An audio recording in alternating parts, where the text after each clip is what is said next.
The Gram stain is the most widely employed staining method in microbiology. It is a differential stain because it divides bacteria into two classes, gram-positive and gram-negative. In the first step of the Gram stain procedure, cells from a fresh culture are transferred to a clean slide and allowed to dry. If the cells are on an agar plate, they should first be transferred to a liquid medium for dilution. The cells should form a thin, barely visible film. This can be achieved by smearing cells obtained from the surface of an agar medium or from a liquid culture.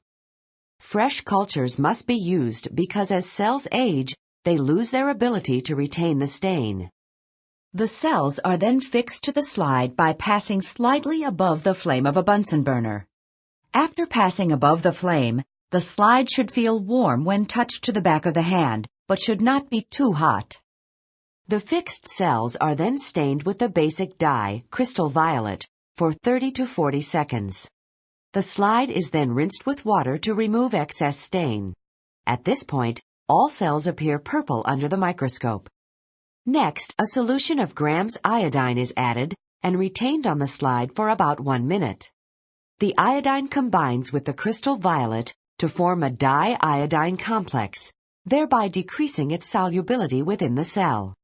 At this point, the cells still appear purple. The cells are then decolorized by washing with ethanol or acetone. This is the differential step. Gram-positive bacteria retain the crystal violet, whereas gram-negative bacteria do not. The ethanol or acetone should be added drop-wise, with the slide tilted at an angle until the drop coming off the edge of the slide just starts to become colorless. Even gram-positive cells can lose the crystal violet iodine complex during prolonged excessive decoloration. Excess ethanol is then washed off with water. When viewed under the microscope, gram-positive cells appear purple and gram-negative cells are colorless. Finally, the rinsed cells are covered with the counterstain safranin for 20 to 30 seconds. This stains the gram-negative bacteria pink. After rinsing with water, the slide is dried with filter paper. When viewed microscopically, the gram-positive bacteria are purple and the gram-negative bacteria are pink.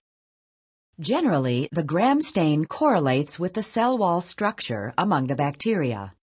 The ethanol is thought to shrink the thick peptidoglycan in gram-positive cells, thus retaining the dye. The thick, dehydrated peptidoglycan layer of gram-positive bacteria appears to be a permeability barrier, preventing the loss of the crystal violet iodine complex. In contrast, the peptidoglycan in gram-negative bacteria is very thin and has large pores. Ethanol may extract lipids and increase the porosity, thus removing the crystal violet iodine complex.